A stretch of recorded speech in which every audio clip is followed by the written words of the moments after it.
Banyak orang merasa telah menjalani pola hidup sehat.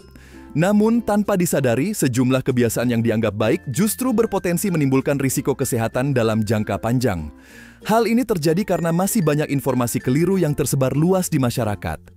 Beberapa di antaranya bahkan telah dipercaya selama bertahun-tahun, tanpa pernah dikaji ulang secara ilmiah.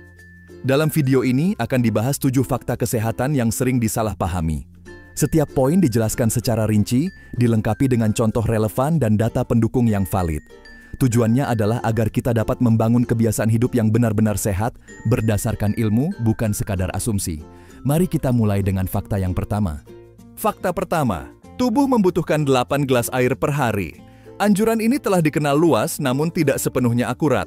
8 gelas air hanyalah estimasi rata-rata, bukan kebutuhan mutlak setiap individu. Faktanya, kebutuhan cairan sangat bergantung pada berbagai faktor, seperti usia, tingkat aktivitas fisik, suhu lingkungan, dan kondisi kesehatan tertentu. Selain itu, cairan tidak hanya berasal dari air putih. Buah-buahan seperti semangka, jeruk, dan stroberi memiliki kandungan air yang tinggi. Sup, yogurt, dan sayuran juga turut menyumbang kebutuhan cairan harian. Indikator terbaik untuk mengevaluasi kecukupan cairan adalah warna urin. Jika warnanya bening atau kuning muda, tubuh kemungkinan terhidrasi dengan baik. Sebaliknya, urin berwarna kuning tua atau gelap bisa menandakan kurangnya asupan cairan. Yang perlu diwaspadai, konsumsi air secara berlebihan juga bisa berbahaya. Kondisi yang disebut hiponatremia, yakni penurunan kadar natrium dalam darah akibat terlalu banyak air, dapat menyebabkan pusing, mual, bahkan komplikasi serius pada sistem saraf. Kesimpulannya, minumlah sesuai kebutuhan tubuh. Bukan hanya mengikuti angka baku, tapi juga memperhatikan sinyal alami yang diberikan tubuh Anda. Fakta kedua, makanan rendah lemak selalu lebih sehat. Banyak produk di pasaran menampilkan label low fat atau rendah lemak. Namun, ini bukan jaminan bahwa makanan tersebut lebih sehat. Tubuh memerlukan lemak untuk menjalankan berbagai fungsi penting, termasuk penyerapan vitamin larut lemak seperti A, D, E, dan K. Sayangnya, produk rendah lemak seringkali mengandung tambahan gula, garam, atau zat aditif lainnya untuk memperbaiki rasa. Hal ini dapat menyebabkan lonjakan kadar gula darah dan berkontribusi terhadap risiko penyakit metabolik. Yang lebih penting dari sekadar jumlah lemak adalah jenis lemak yang dikonsumsi. Lemak trans, yang sering ditemukan pada makanan olahan dan gorengan, bersifat merusak kesehatan jantung. Sebaliknya, lemak tak jenuh, seperti yang terdapat pada ikan salmon, alpukat, dan minyak zaitun, justru mendukung kesehatan kardiovaskular. Berdasarkan studi Harvard School of Public Health, mengganti lemak jenuh dengan lemak tak jenuh memberikan manfaat nyata dalam menurunkan risiko penyakit jantung. Kesimpulannya, jangan fokus pada label rendah lemak. Fokuslah pada kualitas nutrisi dan komposisi keseluruhan dari makanan yang dikonsumsi. Fakta ketiga, suplemen diperlukan setiap hari. Meskipun suplemen dapat membantu dalam kondisi tertentu, tidak semua orang membutuhkannya setiap hari. Jika seseorang memiliki pola makan yang seimbang dan beragam, kebutuhan mikronutrien harian umumnya sudah terpenuhi melalui makanan. Beberapa vitamin seperti A, D, E, dan K bersifat larut dalam lemak. Jika dikonsumsi berlebihan tanpa indikasi medis, dapat menumpuk dalam tubuh dan menimbulkan efek toksik. Suplemen sebaiknya dikonsumsi berdasarkan hasil pemeriksaan laboratorium dan rekomendasi tenaga medis. Sebagai contoh, ibu hamil disarankan mengonsumsi asam folat untuk mencegah cacat tabung saraf. Orang yang mengalami anemia memerlukan zat besi tambahan. Menurut National Institutes of Health, NIH, penggunaan multivitamin secara rutin tanpa dasar medis tidak terbukti memberikan manfaat signifikan pada orang sehat. Maka dari itu, hindari konsumsi suplemen secara sembarangan. Lakukan pemeriksaan kesehatan secara berkala dan konsultasikan dengan profesional. Fakta keempat, demam harus segera diturunkan. Demam bukanlah musuh utama dalam proses penyembuhan.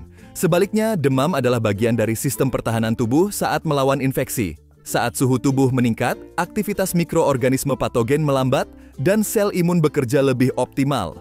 Mengonsumsi obat penurun panas tanpa indikasi yang jelas dapat menghambat respons imun alami tubuh. Terutama pada demam ringan yang disebabkan oleh infeksi virus, istirahat dan hidrasi sudah cukup efektif sebagai penanganan awal. Namun, waspadai demam tinggi di atas 39 derajat Celcius, demam yang berlangsung lebih dari 3 hari, atau disertai gejala berat seperti kejang, muntah, atau penurunan kesadaran. American Academy of Pediatrics menyatakan bahwa demam sebaiknya ditangani berdasarkan kenyamanan pasien, bukan hanya angka di termometer. Kesimpulannya, demam tidak selalu harus diturunkan secara agresif. Yang lebih penting adalah memahami penyebab dan memantau kondisi tubuh secara keseluruhan.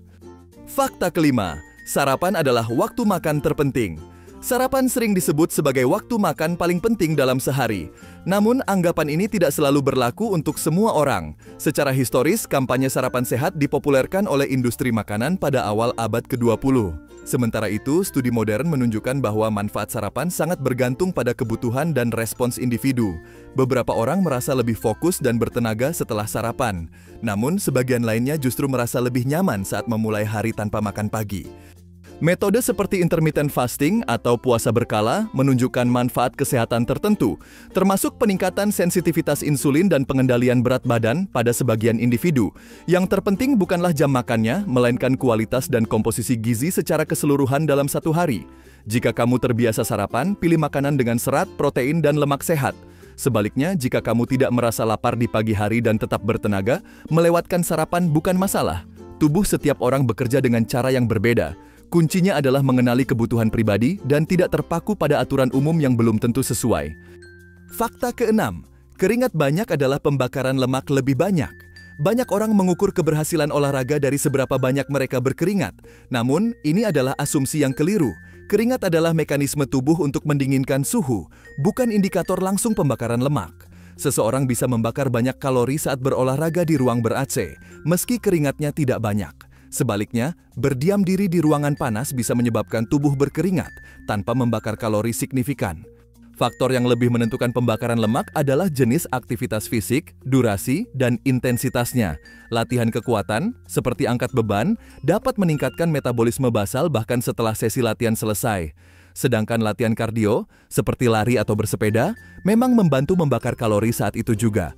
Namun, hasil terbaik didapat saat keduanya digabungkan secara konsisten. Jadi, jangan menilai efektivitas olahraga hanya dari jumlah keringat. Fokuslah pada perbaikan performa, kekuatan, dan energi jangka panjang. Fakta ketujuh, kalau sehat berarti tidak sakit. Ini adalah kesalahpahaman yang sangat umum. Banyak orang menganggap dirinya sehat hanya karena tidak merasakan gejala. Padahal, sejumlah penyakit serius berkembang secara diam-diam tanpa tanda-tanda awal yang jelas. Contohnya adalah tekanan darah tinggi, diabetes tipe 2, dan kolesterol tinggi. Penyakit-penyakit ini sering disebut sebagai silent killer karena baru terdeteksi saat sudah memasuki tahap lanjut dan menimbulkan komplikasi. Itulah mengapa pemeriksaan kesehatan secara berkala sangat penting meski tubuh terasa sehat. Cek tekanan darah, kadar gula darah, dan profil lipid sebaiknya dilakukan minimal 1 kali dalam setahun, terutama bagi mereka yang memiliki faktor risiko seperti riwayat keluarga atau gaya hidup kurang aktif. Dengan deteksi dini, penanganan bisa dimulai lebih awal dan risiko komplikasi bisa diminimalkan. Kesehatan sejati bukan hanya soal tidak merasa sakit, melainkan mengetahui kondisi tubuh secara menyeluruh dan bertindak sebelum terlambat. Itulah 7 fakta kesehatan yang sering disalahpahami. Sebagian berasal dari mitos lama, sebagian lagi dari informasi yang belum sepenuhnya akurat. Kesalahan dalam memahami fakta kesehatan bisa berakibat fatal. Bukan hanya merugikan diri sendiri, tetapi juga memengaruhi keputusan yang kita ambil untuk keluarga dan orang-orang di sekitar kita. Oleh karena itu, penting untuk selalu memverifikasi informasi yang kita terima, gunakan sumber yang terpercaya, dan bila perlu, konsultasikan langsung dengan tenaga medis yang kompeten. Kesehatan bukan soal mengikuti tren, tetapi soal kesadaran, pemahaman, dan tindakan yang tepat berdasarkan bukti ilmiah. Semoga penjelasan ini bermanfaat. Jika kamu merasa konten ini membantu, bagikan kepada orang-orang terdekatmu. Karena perubahan besar seringkali dimulai dari informasi yang benar. Sampai jumpa di video berikutnya.